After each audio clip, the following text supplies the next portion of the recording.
میں درخواست کرتا ہوں اپنے مشفق اور مربی، میرے پاس الفاظ نہیں ہیں کہ آپ اگر کسی طرح سے میرے بارے میں سنتے ہیں تو جو جملے اور جو الفاظ آپ کے میرے لیے ہوتے ہیں میں ان کو بیان نہیں کر سکتا ہوں۔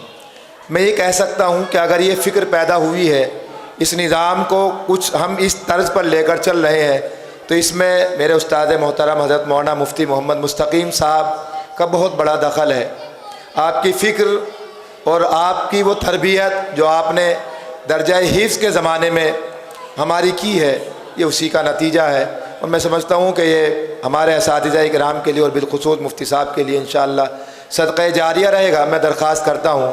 اگرچہ بہت تاخیر ہو گئی، معافی کے ساتھ، شرمندگی اور ندامت کے ساتھ، کہ حضرت والا تشریف لائیے اور جو کچھ آپ نے محسوس کیا ہے وہ ہمارے سامنے ان تمام حضرات کے سامنے پیش فرمائیں۔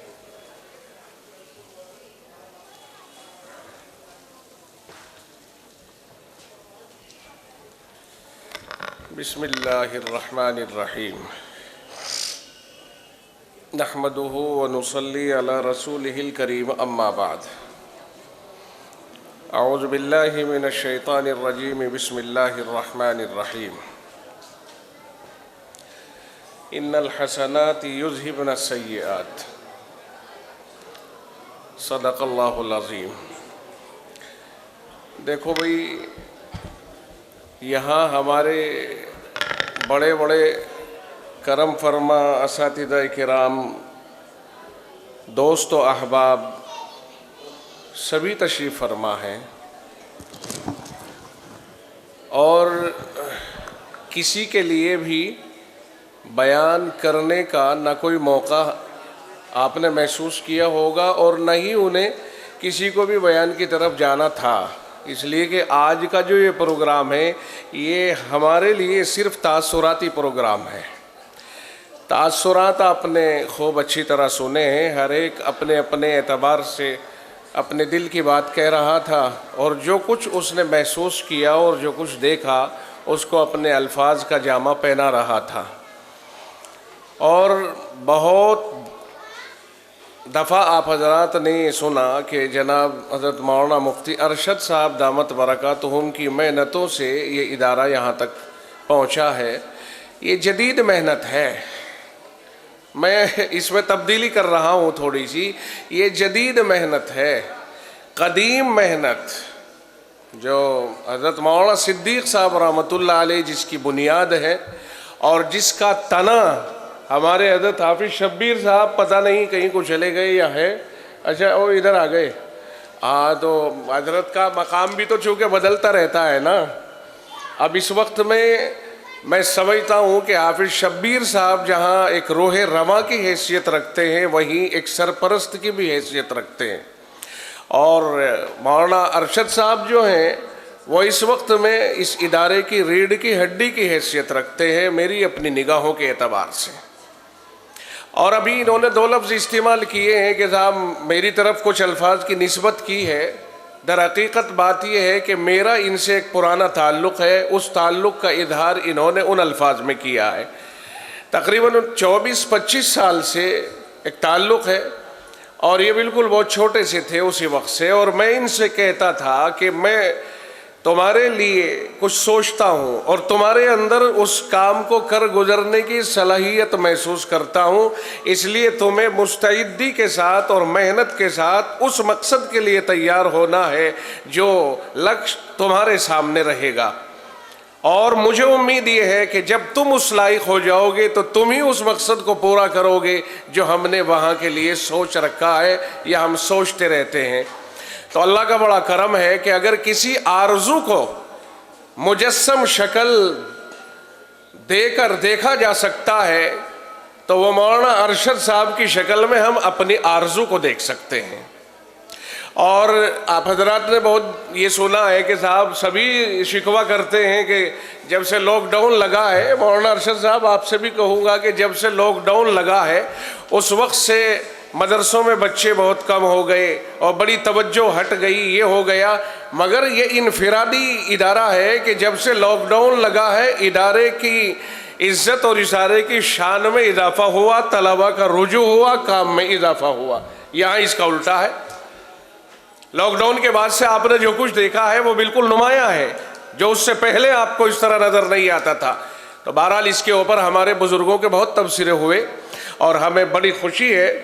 جو تبصرے ہوئے، میں سمجھتا ہوں کہ جو میں کر سکتا تھا اس سے 4 گنا زیادہ ان حضرات نے خود کر دیے ہیں۔ اور جہاں تک انجمن کی بات ہے مفتی صاحب، ہم آپ کے سر پر ہاتھ رکھتے ہیں اس معاملے میں کہ اس طرح کی انجمن، جہاں تک میں نے انجمنوں کو دیکھا ہے یا جہاں تک میں انجمنوں کے پروگراموں میں گیا ہوں، میں اس کو ذمہ داری کے ساتھ کہتا ہوں کہ اس طرح کی انجمن فعال اور اتنی ہمہ جہتی اور اتنے عناوین پر مشتمل اور اتنی مستعد، میں کسی کی تنقیص میں نہیں کہہ رہا ہوں، بس صرف آپ کے ادارے کی اور آپ کی کاوش کو ظاہر کر رہا ہوں کہ میں نے نہیں دیکھی۔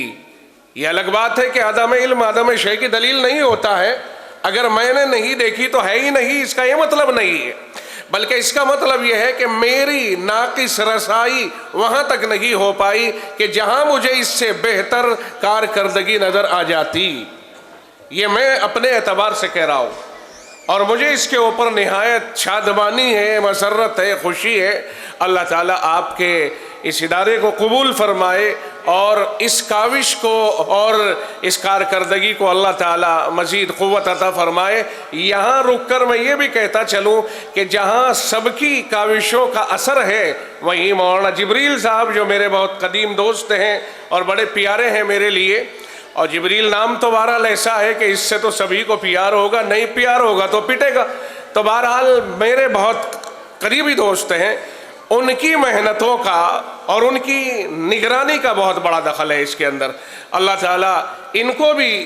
خوب اپنی رحمتوں سے نوازے۔ تو اس وقت میں، اور میں ان طلبہ کی بھی حوصلہ افزائی میں 2 لفظ کہوں گا کہ آپ حضرات کی یہ ابھی ابتدا ہے، آپ ان تأثرات سے متاثر ہو کر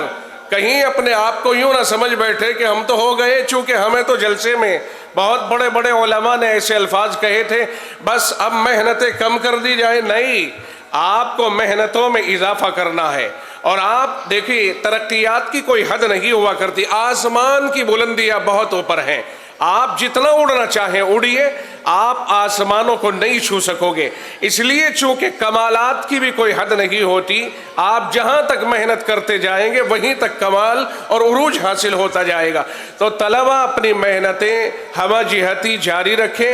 اور اسی طرح سے ایک بات اور عرض کر دوں کہ کتابوں سے علمی صلاحیت پیدا ہوتی ہے، اور انجمن سے اس اندر کی صلاحیت کو باہر پیش کرنے کا سلیقہ آتا ہے۔ یہ دونوں آپس میں متصل ہیں، جوڑ ہے ان میں، بے جوڑ نہیں ہے۔ اس لیے میں یہ عرض کروں گا کہ یہ صفائی دینے کی ضرورت نہیں ہے کہ ہم نے انجمن کو خارجی اوقات میں تیار کیا ہے۔ انجمن خارج میں ہو یا داخلی اوقات میں ہو، تعلیم کے اظہار کا اگر کسی کو سلیقہ صحیح معنی میں پیدا ہو سکتا ہے تو وہ انجمن کے راستے سے پیدا ہو سکتا ہے۔ انجمن کے ساتھ ہم دوہرا برتاؤ نہیں کر سکتے ہیں۔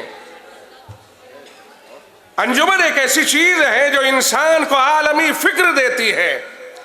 انجمن ایسی چیز ہے جو انسان کو گہوارے سے نکل کر عالم میں پھیلنے اور پھلنے پھولنے کا موقع دیتی ہے۔ انجمن وہ چیز ہے کہ جس کے ذریعے آدمی بیک وقت لاکھوں کے مجمع کو خطاب کر کے منٹوں میں ان کو فیض پہنچا سکتا ہے۔ بلکہ میں تو اس سے آگے بڑھ کر یہ کہوں گا کہ ہر عالم کو مقرر ہونا بے حد ضروری ہے۔ کوئی عالم ایسا نہ رہے کہ وہ عالم بھی بن جائے اور مقرر نہ بنے، ہر حال میں اس کا مقرر ہونا ضروری ہے۔ اس لیے کہ ضروری نہیں آپ کہیں کسی ادارے میں بیٹھ کر کتابیں پڑھا ہی لیں یا پڑھانے کا موقع ملے، بس اتنا ضرور ہے کہ امت کو جس کا کھایا ہے، ابھی کہہ رہے تھے نا کہ ان اداروں کو پانی آپ حضرات دیتے ہیں، آپ نفقہ برداشت کرتے ہو، خرچ آپ برداشت کرتے ہو، اور جب آپ ہمیں کھانے کو دیتے ہو اور ہماری ساری فکریں آپ اپنے ذمہ لیتے ہو، تو ہماری ذمہ داری یہ بنتی ہے کہ ہم بہانہ کوئی بھی ہو آپ تک دین کی باتیں پہنچائیں۔ یہ ہماری اپنی ذمہ داری بنتی ہے، اور صحیح معنی میں اسے پہنچانے کا اگر کوئی اسٹیج ہے اور کوئی ذریعہ ہے تو وہ انجمن ہے، جس میں مشق کی جاتی ہے، اور اس کے ذریعے سے پھر وہاں کھڑے ہونے کے قابل ہوتے ہیں جہاں اللہ تعالیٰ اس سے کام لے لیتا ہے۔ تو یہ چیزیں بھی بہت ضروری ہیں۔ میں نے ایک خاص چیز دیکھی یہاں پر کہ کوئی ایسا مکالمہ نہیں آیا جو ڈرامے سے بھرا ہوا ہو، جو کھیل کود سے بھرا ہوا ہو، جو ہنسی اور دل لگی کا سامان فراہم کرتا۔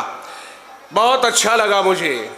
ساری چیزیں جو بھی ہوئی ہیں وہ بڑی سلیقے اور سنجیدگی کے ماحول میں ہوئی۔ بعض دفعہ مکالمے میں ایسا کوئی سین آ جاتا ہے جو بہت زیادہ بدنمائی پیدا کر دیتا ہے اور بڑا بھداپن پیدا کر دیتا ہے، جس کی وجہ سے دنیا بھر میں پھر اس کے اوپر تبصرے ہو جاتے ہیں۔ میں سمجھتا ہوں کہ یہ آپ کے یہاں سنجیدگی جو باقی رہی، یہ بھی بہت اچھی بات ہے اور نیک فال ہے، اوروں کو بھی اس سے سبق حاصل کرنا چاہیے۔ جو بچے تقریر کر رہے تھے انہیں ایک بات اور کہہ دوں، اگرچہ میں وہ یہاں بہت کم محسوس کی ہے، لیکن پھر بھی چونکہ ہو جاتا ہے، ابھی بچپنا ہے،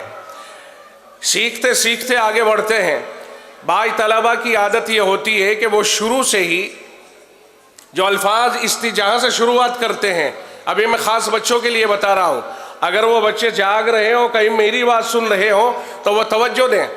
کہ تکلفات الفاظ کی ادائیگی میں نہیں ہونے چاہیے، تکلفات سے بالا تر۔ بعض لوگ شروعات کرتے ہیں الحمدللہ الحمدللہ نحمدہ ونستعینہ، نا یہ تکلف ہے۔ بہت سادہ لہجہ ہونا چاہیے ابتداءً، الحمدللہ نحمدہ ونستعینہ ونستغفرہ، سادگی ہونی چاہیے۔ مکالمہ وہ جو پیش کر رہے تھے، جو آواز کا سفر تھا، ان سے بھی ایک بار ذکر کروں گا، برائے تنقید نہیں بلکہ برائے تذکرہ، تاکہ وہ چونکہ ان الذکرى للذاکرین، اور فذکر ان نفعت الذکرى، وہ ان سے یہ کہ جیسے مثلاً کوئی روز روز تو اس کو کریں گے نہیں، یہ ایک وقت تھا جو چند باتیں آئی ہیں، مثلاً قرآن کہتا ہے، یہ تو ایسا لگ رہا ہے جیسے کوئی کسی پہلے وہ اس میں بلایا کرتے تھے نا، کسی بادشاہ کے دربار میں کوئی بڑا آدمی آ رہا ہوتا، حاضر ہوں فلاں صاحب، وہ طریقہ۔ میں کہتا ہوں کہ بھئی تکلفات کو اتنی طلاق دو کہ وہ تمہارے قریب بھی نہ آ سکے، بے تکلف پروگرام پیش کرو، اور یہی بے تکلفی آپ کو مؤثر بنائے گی۔